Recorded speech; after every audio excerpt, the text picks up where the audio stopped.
Russia's military push in Ukraine has slowed to its lowest pace in months, but recent developments signal Moscow's resolve to intensify its offensive.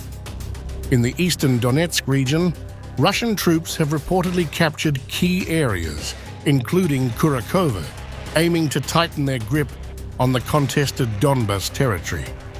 However, Ukraine disputes some of these claims, maintaining that its forces continue to hold crucial defensive positions.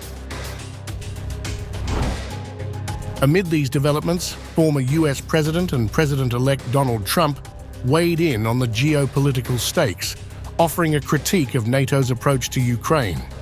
Trump accused the Biden administration of reneging on a supposed understanding that Ukraine would not join NATO, an issue he believes has fueled the ongoing conflict. So, a big part of the problem was Russia for many, many years, long before Putin said you could never have NATO involved with Ukraine. Now, they've said that. That's been, written in stone. And somewhere along the line, Biden said, no, they should be able to join NATO. Well, then Russia has somebody right on their doorstep, and I could understand their feeling about that. But there were a lot of mistakes made in that negotiation. And when I heard the way that Biden was negotiating, I said, you're going to end up in a war. And it turned out to be a very bad war. And it could escalate. That war could escalate to be much worse than it is right now. They can never join NATO. Well, my view is that it was always understood. In fact, I believe that they had a deal, and then Biden broke it. They had a deal which would have been a satisfactory deal to Ukraine and everybody else, but that Biden said, no, you have to be able to join NATO. Trump's comments come as tensions heighten over NATO's growing involvement in the region, with Moscow citing this as justification for its aggressive stance.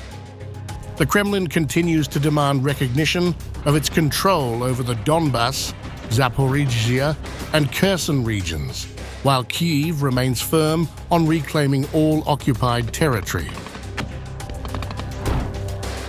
The conflict is also drawing renewed attention to Russia's military strategies. Reports suggest that Moscow may be facing challenges in replenishing its ranks, particularly as casualties mount. Ukrainian President Volodymyr Zelensky highlighted that Russian forces have diverted elite units to counter Ukrainian advances in the Kursk region, limiting their effectiveness on other fronts. As the January 20th inauguration of Trump approaches, the geopolitical chessboard is bracing for a potential shift. Analysts believe Russia's moves could be aimed at solidifying gains ahead of any new US policy shifts under Trump, who has previously advocated for diplomacy with Moscow. While the Biden administration maintains its unwavering support for Ukraine, the prospect of a recalibrated US-Russia approach looms large, adding another layer of complexity for Kyiv.